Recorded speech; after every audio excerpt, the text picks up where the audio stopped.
Olá, eu sou Priscila Sanches, professora da FACFAM da UFMS, e hoje a aula será sobre direito humano à alimentação adequada. Nessa unidade, nós iremos discutir sobre o direito humano à alimentação adequada, a sua relação com a segurança alimentar e nutricional e o papel estratégico da escola na garantia desse direito fundamental.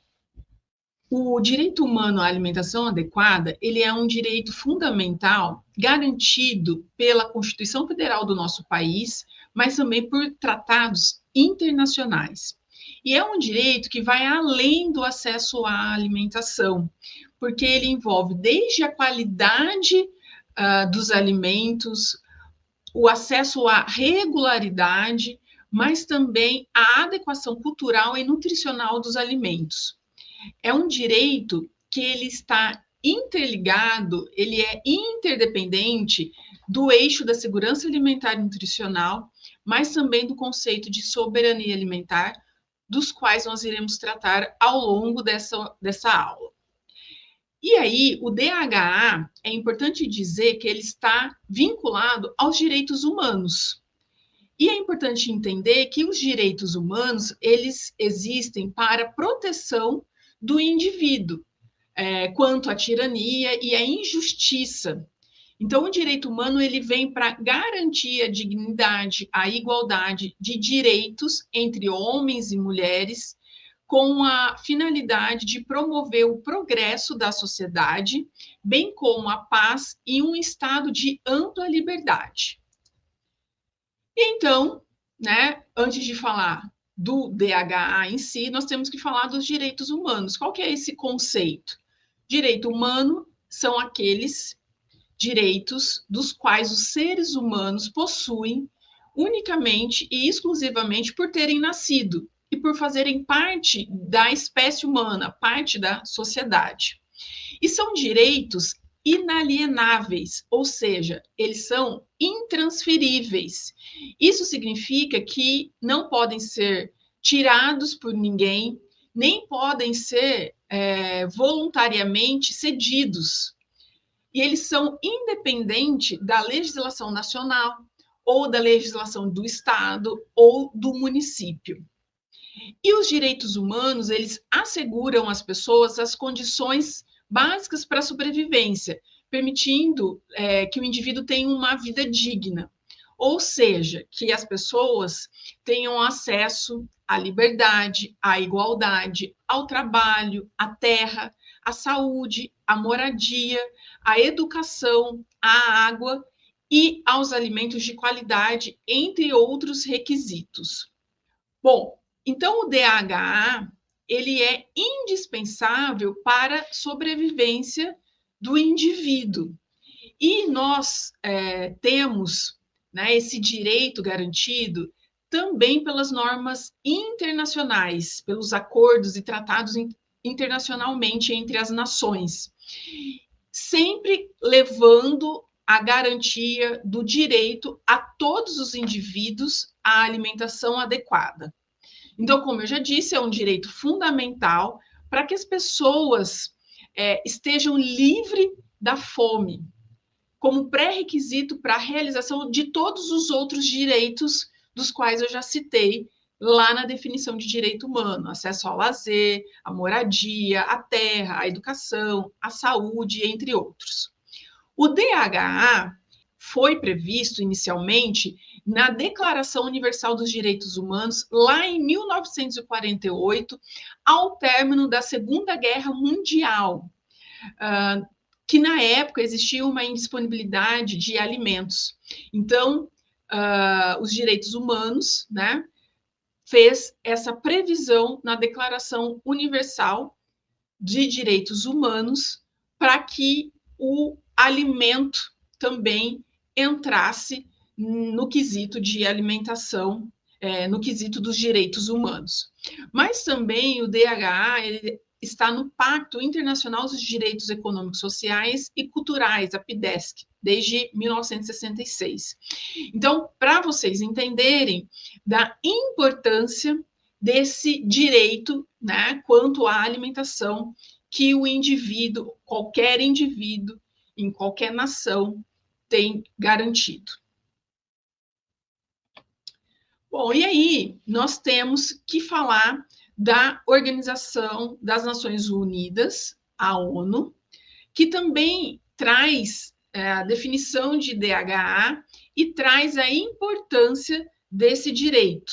Tá? Então, a ONU traz que o DHA é um direito humano inerente a todas as pessoas de ter o acesso regular, permanente e irrestrito, quer diretamente ou por meio de aquisições financeiras, alimentos seguros e saudáveis, em quantidade e qualidade adequadas e suficientes, correspondentes às tradições culturais do seu povo e que garantam uma vida livre de medo, digna, plena nas dimensões física, mental, individual e coletiva.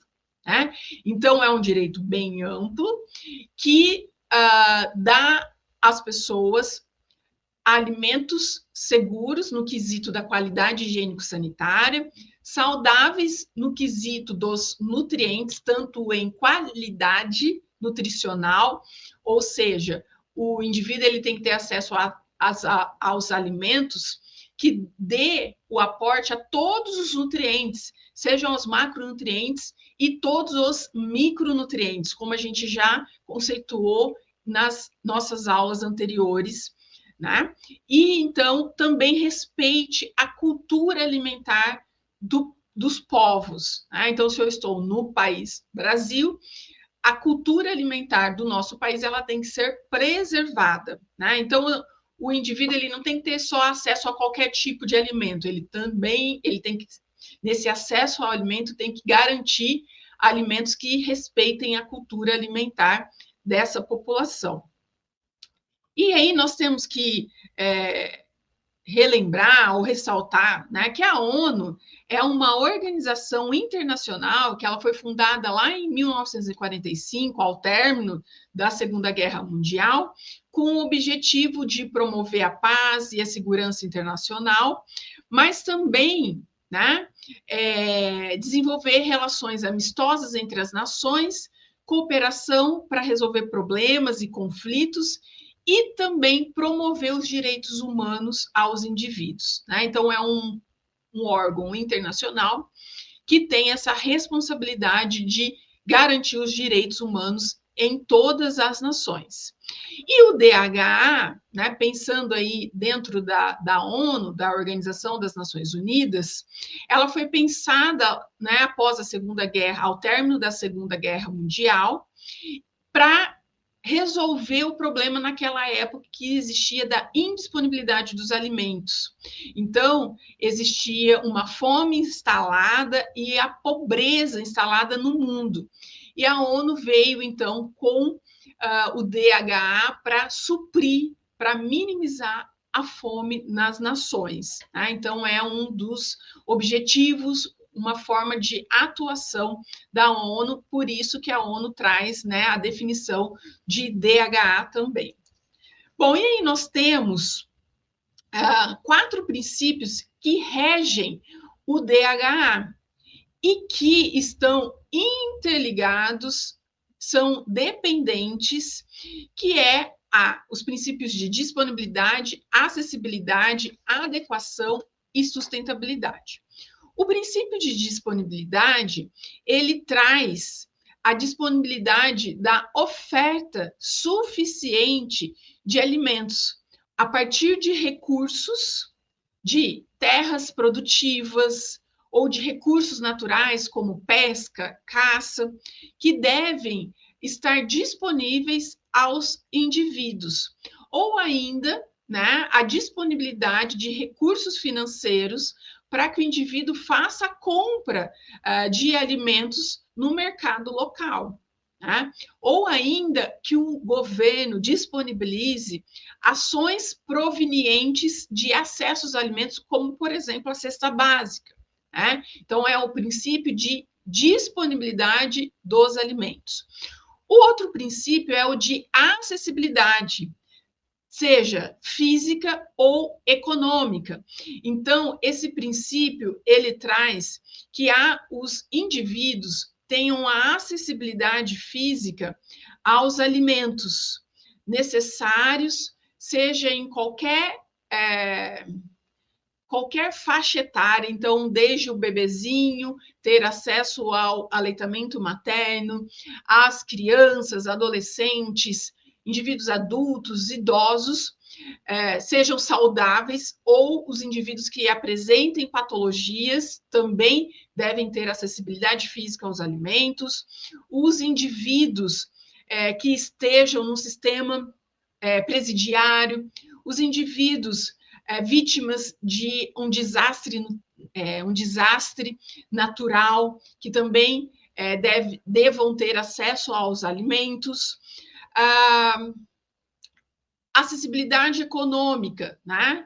Então, quando os indivíduos não tenham recurso financeiro, isso deve ser provido pelo governo, né? Independente da esfera, seja nacional, estadual ou municipal. O princípio de adequação, ele deve ser garantido, né, aos indivíduos para que eles tenham acesso aos alimentos saudáveis, considerando aí todos os nutrientes, o aporte de todos os nutrientes e energia, alimentos adequados quanto à segurança dos alimentos no quesito higiênico, sanitário, né? Então, os indivíduos devem ter acesso aos alimentos que sejam isentos de contaminantes, sejam eles biológicos, microbiológicos, e também alimentos adequados à cultura alimentar da população. E o princípio de sustentabilidade, que traz, né, o respeito ao meio ambiente, aos modos de produção, considerando aí a sustentabilidade do meio ambiente, seja com insumos, seja com um manejo sustentável da terra e de insumos para a produção agrícola. Então, nós temos aí o DHA, né, sendo trazido como um padrão de vida adequado, incluindo a alimentação adequada, para que a população, a sociedade tenham esse direito fundamental de estar livre da fome. E aí nós temos duas dimensões que são trazidas pelos tratados internacionais, duas dimensões indivisíveis do DHA, que é o direito de estar livre da fome e da má nutrição, e o direito à alimentação adequada. Então, nós temos, né, que garantir o acesso à alimentação para excluir a fome, mas que esses alimentos sejam saudáveis e adequados para a população.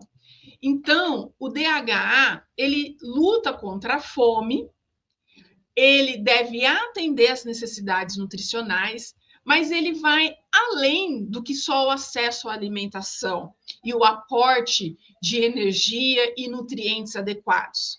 Ele engloba, né, não somente a população que não tem acesso à alimentação, porque o termo de direito humano à alimentação adequada, ela envolve vários outros aspectos, dos quais a gente vai discutir no próximo slide. E o DHA, ele ainda, né, ele envolve elementos de justiça social e justiça econômica.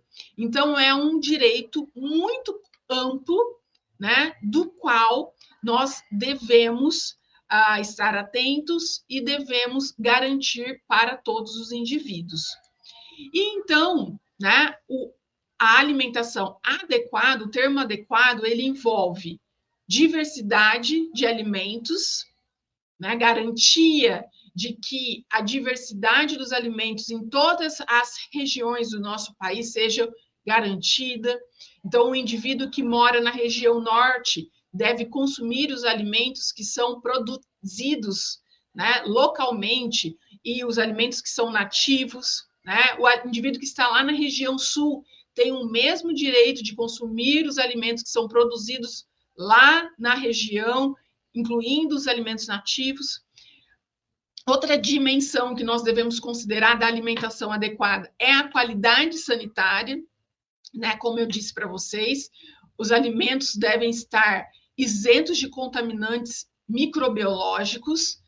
A alimentação adequada envolve a adequação nutricional.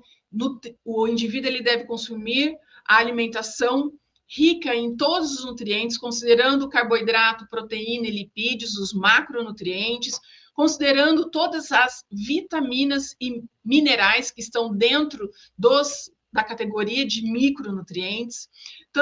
Também deve ser livre de contaminantes de agrotóxicos e organismos geneticamente modificados, que são os alimentos transgênicos. A alimentação adequada compreende o acesso aos recursos financeiros ou recursos naturais, como terra e água, para a produção local. Ainda envolve o respeito à valorização da cultura alimentar nacional e regional, considerando ainda os povos e comunidades tradicionais, como os povos indígenas, as comunidades quilombolas, ribeirinhas, caiçaras e entre outras. Outro aspecto que a alimentação adequada envolve é o acesso à informação. Então, por exemplo, o indivíduo ele deve entender o que é o rótulo nutricional, a informação nutricional que vem nos alimentos industrializados, para que ele tenha o conhecimento adequado na escolha dos alimentos na hora da compra, né? Sabendo que o ideal, a alimentação ela deve estar prevista de alimentos in natura e minimamente processadas, mas quando esse indivíduo vá fazer a escolha de um alimento industrializado, ele tem o conhecimento para escolher aquele que tem uma qualidade melhor dentro dos alimentos industrializados, né? E aí, por isso que a gente fala que o DHA ele vai além só do acesso ao alimento e aos nutrientes e energia, porque o indivíduo ele também tem que ter a informação para que ele tenha a autonomia da escolha do melhor alimento quando ele for fazer o consumo alimentar. E todos esses fatores, né, esses critérios da alimentação adequada, sejam garantidos para que os demais direitos não sejam minimizados ou não sejam incluídos, né? Que é o direito à educação, à cultura, à saúde, ao lazer e aos demais direitos, né? Então, por isso que o direito humano à alimentação adequada, ele é muito mais abrangente do que só pensar no exclusivo acesso ao alimento. E aí nós temos, então, o DHA inserido no contexto brasileiro, tá? Então, o DHA ele é reconhecido na nossa Constituição Federal e no Brasil, desde 2010, esse direito ele está assegurado entre os direitos sociais da Constituição Federal com a aprovação da emenda constitucional número 64. Então, nós temos a previsão, né, no artigo 6, aonde são direitos sociais à educação, à saúde, à alimentação, aí que está inserido o DHA, mas também ao trabalho, à moradia, o lazer, a segurança, a previdência social, a proteção à maternidade e à infância, a assistência aos desamparados na forma da Constituição. Bom, então, o conceito de segurança alimentar e nutricional, ele está atrelado ao DHA e ele vem sendo debatido há, no mínimo, aí 20 anos no nosso país. E a SAM, ela começou, então, a ser entendida como uma possível estratégia para a garantia do DHA a todos os indivíduos do nosso país. Então, nós temos esse eixo, né, da segurança alimentar e nutricional atrelado ao DHA. E a SAM, ela está prevista na LOSAN, na Lei Orgânica de Segurança Alimentar e Nutricional, desde 2006, né?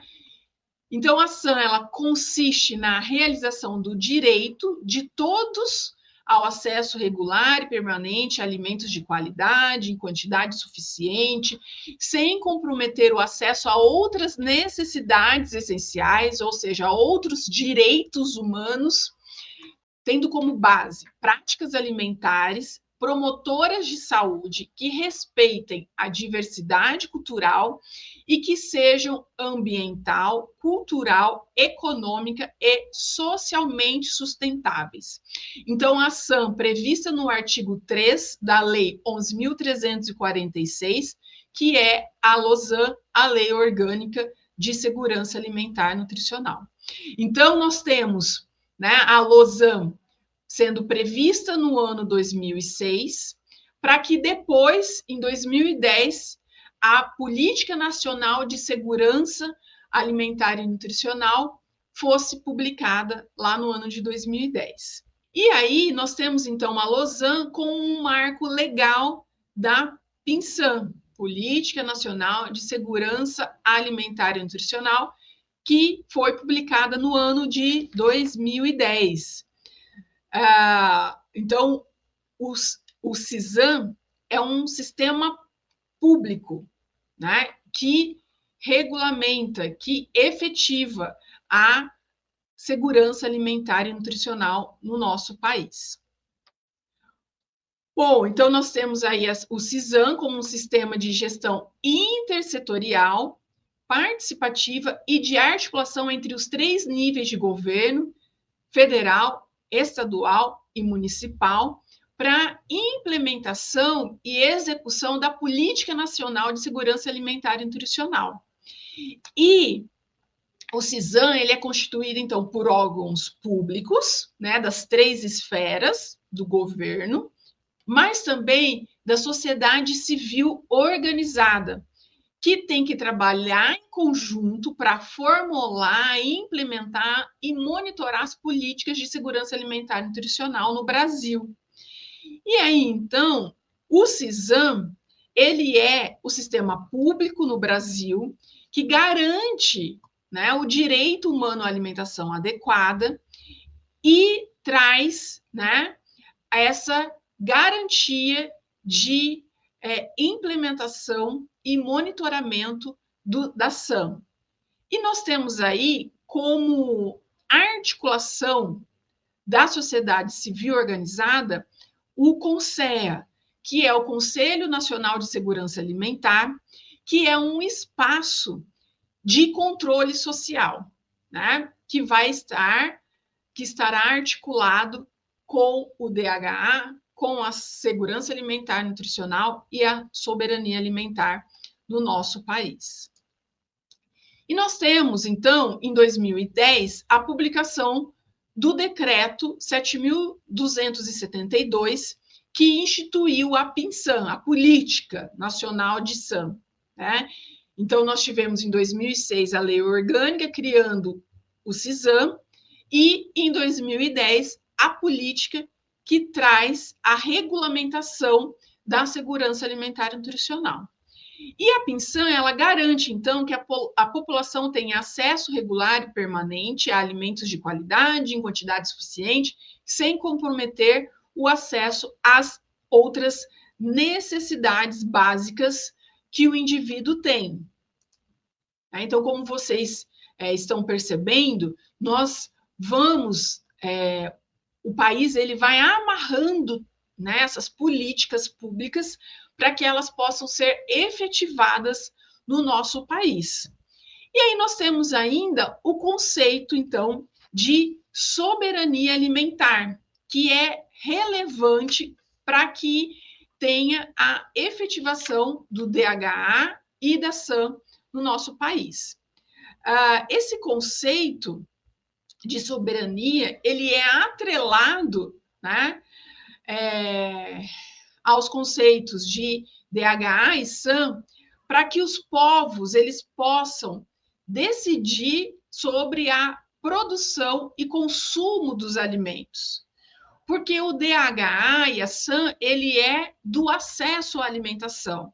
E o da soberania alimentar é o direito, né, atrelado aos povos de como realizar essa produção dos alimentos e ao consumo.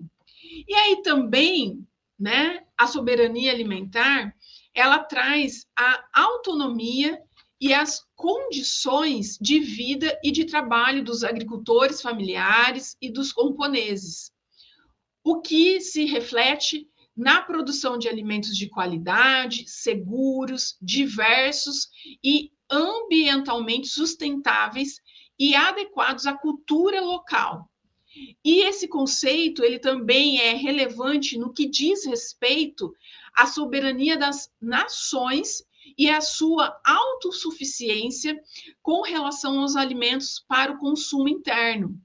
E ainda remete à preservação das sementes tradicionais, né, de acordo com a população local, e da biodiversidade agrícola, além da valorização de cultura e hábitos alimentares de diversas populações. Então, o conceito de soberania ele é mais voltado para a produção, para essa autonomia de produção agrícola na produção local. Então, esses três conceitos é impossível tratá-los de forma isolada, porque eles são interdependentes e possuem interrelação. O exercício do DHA permite o alcance de forma digna do estado de segurança alimentar e nutricional e da liberdade para exercer os outros direitos fundamentais. E é por meio da PINSAM, articulada a programas e outras políticas, que o Estado deve respeitar, proteger, promover e prover o DHA. E aí, de forma articulada, a sociedade organizada, por meio das políticas públicas e de responsabilidade do Estado, também pode e deve garantir o DHA a todos os cidadãos. E aí nós temos, então, que pensar a nível de Brasil as estratégias que aproximam a população do DHA, por meio das políticas públicas que consistem, por sua vez, em programas e sistemas legislados que visam a promoção e a aplicação do DHA e da SAM. As principais políticas que promovem o combate à fome, né, nós podemos aí citar a Política Nacional da Alimentação e Nutrição, como eu já disse, que tem o objetivo de melhorar as condições alimentares por meio das práticas alimentares saudáveis e adequadas e prevenir os agravos oriundos de desequilíbrios nutricionais relacionados à alimentação. Não só a falta ao acesso ao alimento, mas a PNAM ela também vem para trazer os cuidados à alimentação inadequada quanto a alimentos ultraprocessados, por exemplo, né? Os alimentos ultraprocessados que são ricos em gordura saturada, ricas em sódio, em açúcar, e podem levar a doenças crônicas não transmissíveis. E aí nós temos também o Programa Nacional de Alimentação Escolar, que é o programa mais antigo que o governo federal possui quanto à área da alimentação, que vem ao longo dos anos, né, o PNAE, sofrendo renovações e adaptações dos seus eixos, conforme as legislações, passando a ser um dos principais fatores para a promoção do DHA na população, por meio, né, da oferta de refeições saudáveis e adequada aos estudantes da rede pública do nosso país. né? Então, a essência, né, da nossa disciplina é o PNAE, mas para a gente conseguir falar do PNAE de forma anterior, nós precisamos, né, trazer luz a esses direitos, como o direito humano à alimentação adequada, à segurança alimentar e nutricional, para que vocês entendam, né, essa crescente da importância do PNAE e do que tem por trás, né, embasando esse programa que é tão importante para o nosso país. Então, o PNAE ele é uma das políticas públicas para a garantia do acesso à alimentação. E aí, nesse cenário, a escola como um espaço de garantia do direito à alimentação. Então, a alimentação escolar, ela respeita a efetivação, né, inclusive ela traz, né, a aplicação do DHA para que os estudantes tenham acesso a uma alimentação que seja adequada nutricionalmente, segura a nível higiênico-sanitário e culturalmente apropriada aos estudantes. E os projetos pedagógicos das escolas, eles também devem abordar a alimentação como um direito e uma prática cidadã. Então, a alimentação, por meio da educação alimentar e nutricional, hoje ela está prevista na curricularização, né, dos projetos pedagógicos nas escolas. No entanto, né, mesmo com todas as políticas públicas, nós ainda temos desafios para que o DHA seja efetivado na sua totalidade. Porque ainda nós temos a insegurança alimentar e a fome no nosso país, né? Nós ainda temos desigualdades no acesso a alimentos saudáveis e ainda na produção em larga escala de alimentos ultraprocessados. Infelizmente, não são todas as pessoas que possuem o mesmo acesso a alimentos saudáveis, né? E também existe essa questão no nosso país da indústria de alimentos produzindo em grande escala alimentos ultraprocessados que não são os melhores alimentos para o consumo humano, né? Porque são alimentos de baixa qualidade nutricional por serem ricos em nutrientes que não são saudáveis, né? Como a gordura saturada, como o sódio, que são nutrientes que devem ser consumidos de forma moderada. E nós ainda temos a ausência de mecanismos efetivos na cobrança dos direitos na nossa sociedade.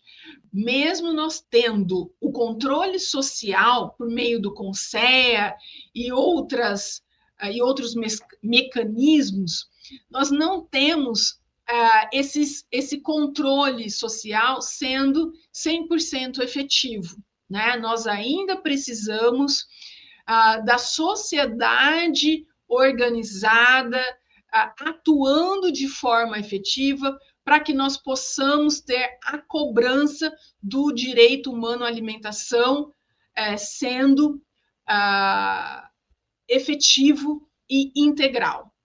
E ainda nós temos, né, infelizmente, aí a forte dimensão paternalista e assistencialista no nosso país, que muitas das vezes ainda os direitos, né, o DHA, ele é visto como um favor à população, ele é visto como uma caridade ou até privilégio, né, desconsiderando aí a essência do DHA.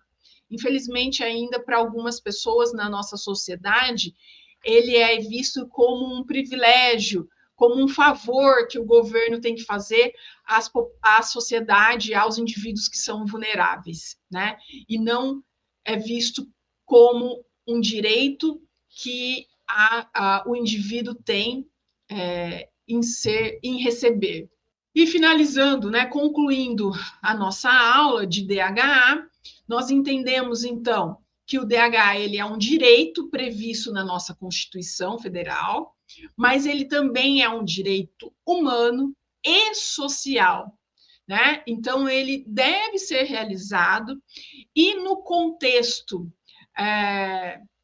da escola, né?